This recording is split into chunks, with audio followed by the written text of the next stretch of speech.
বিষ্ণুপুরের মল্লরাজের তৈরি এটি সর্ববৃহৎ কামান। Good morning friends, welcome to my grand new blog. আজকে চলে এসেছি মল্লরাজার দেশের দ্বিতীয় পর্ব নিয়ে। আমরা আজকে যাব পোড়ামাটির হাট। পোড়ামাটি আর টেরাকোটা নিয়েই হলো বিষ্ণুপুর। বিষ্ণুপুর পোড়ামাটির হাট খুবই জনপ্রিয় একটি জায়গা, যেখানে প্রত্যেক শনিবার হাট বসে। তো সেই উদ্দেশ্যে বেরিয়ে পড়েছি। তো বন্ধুরা, অবন্তিকা ব্রিজ থেকে আজকে আমরা এই পর্বের যাত্রা শুরু করলাম। তোমাদেরকে পোড়ামাটির হাট নিয়ে যাবো তো অবশ্যই, এবং তার সাথে আরো দুটো এক্সট্রা গিফট দেব। কি বলো তো, দুটো আলাদা আলাদা জায়গা আরো ভিজিট করাবো। क्यों दोस्तों, ऑफर अच्छा है ना? अगर अच्छा है तो ठोको लाइक।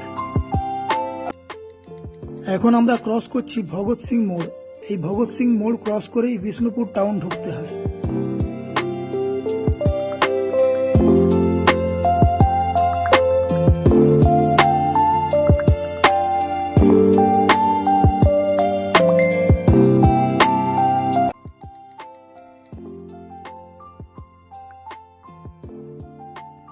এরপর বাস স্ট্যান্ডের রাস্তা ধরে সোজা যাব। কিছুটা গিয়ে একটা মোড় পাবো, তার বাঁদিকে নিয়ে আমরা যাব রবীন্দ্র স্ট্যাচু। এবার রবীন্দ্র স্ট্যাচু থেকে কলেজের রাস্তা ধরে সোজা যাব হাই স্কুল মোড়। হাই স্কুল মোড় থেকে ঠিক ডান দিকে পেয়ে যাবে পোড়ামাটির হাট।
বিষ্ণুপুর আর পাঁচমুড়ায় তোমরা এই টেরাকোটার শিল্প দেখতে পাবে।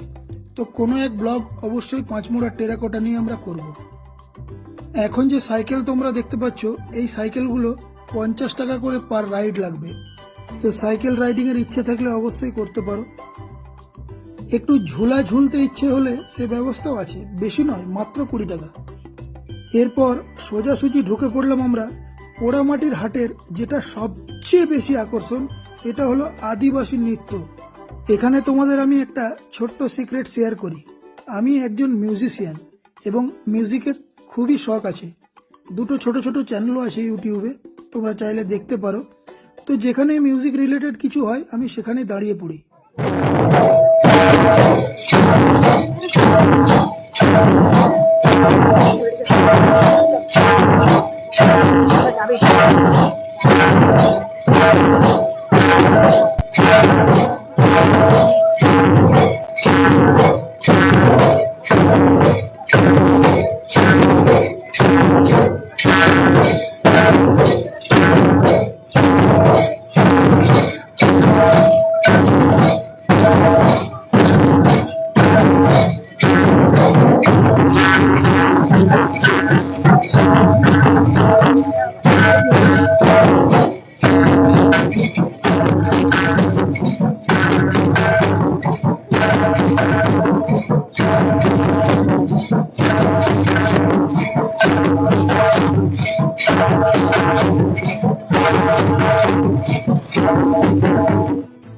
পোড়ামাটির হাট ঘোরার পরে যদি তোমাদের কিছু খেতে ইচ্ছে হয়, তো এই পাশাপাশি তোমরা ছোটখাটো অনেক দোকান পেয়ে যাবে।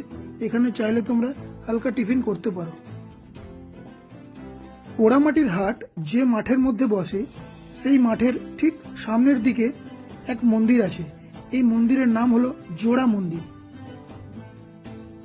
1726 খ্রিস্টাব্দে রাজা গোপাল সিংহ দ্বারা স্থাপিত এই জোড়া মন্দির।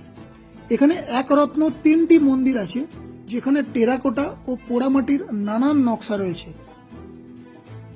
এই মন্দিরগুলির ওপর দিকে তাকালে তোমরা দেখতে পাবে প্রতিটি মন্দিরের মাথায় একটি করে চূড়া রয়েছে, এটাই এর বিশেষত্ব। তো পোড়ামাটির হাট যখন দেখতে আসবে এই মন্দির অবশ্যই দর্শন করবে। এই মন্দিরে কোনো টিকিট লাগে না। এর একদিকে রয়েছে দুটি মন্দির আর অন্যদিকে একটি।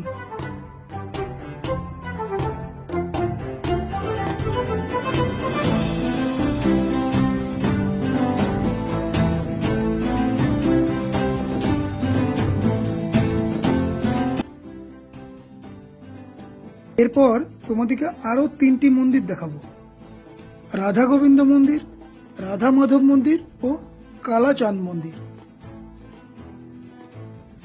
এখন আমরা চলে এসেছি রাধা গোবিন্দ মন্দিরে।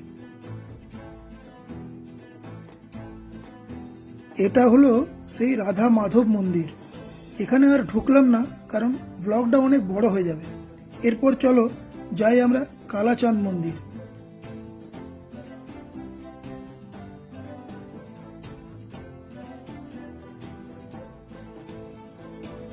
এরপর আমরা দেখব সেই কালাচাঁদ মন্দির।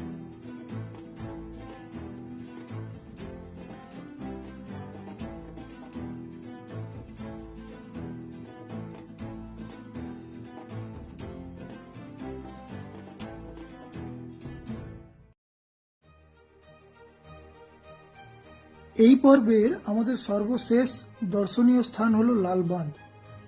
ঐতিহাসিক জলাশয় এই লালবাঁধ। এই লালবাঁধের এক বিরাট ভয়ঙ্কর কাহিনী আছে। তো কাহিনীটা তোমাদের আজকে অবশ্যই শোনাবো। আমরা লালবাঁধও দেখবো এবং কাহিনীও শুনবো। তো চলো কাহিনীটা শুরু করি।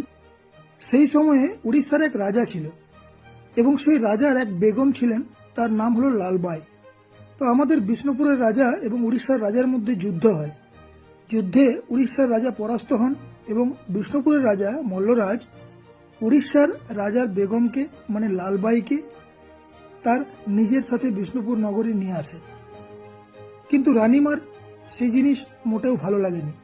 তাই রাজা তাকে রানীমার থেকে দূরে এক অন্য স্থানে রাখত এবং রানীমার এটা কোনো মতেই পছন্দ হতো না যে লালবাই রাজার সাথে মেলামেশা করুক, রাজা তার কাছে যাক।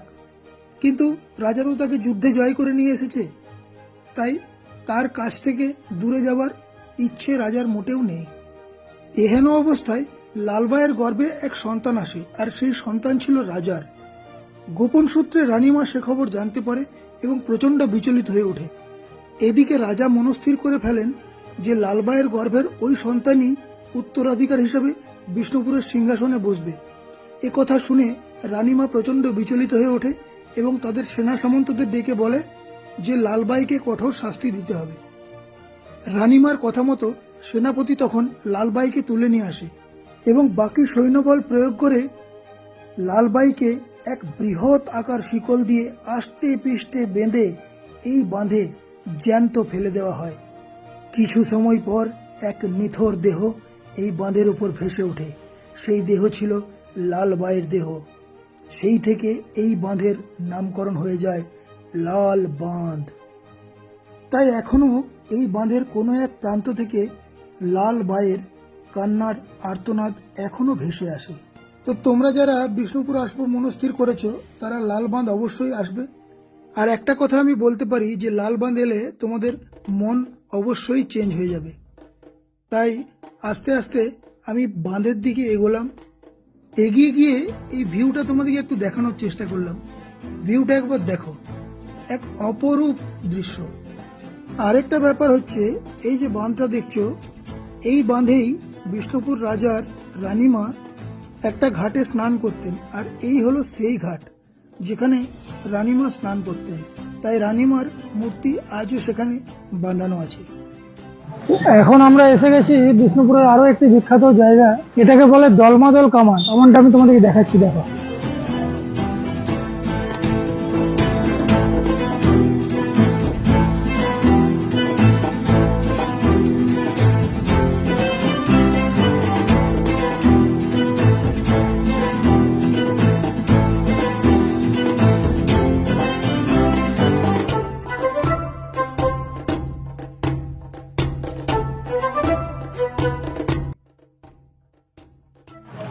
বিষ্ণুপুরের মল্লরাজের তৈরি এটি সর্ববৃহৎ কামান।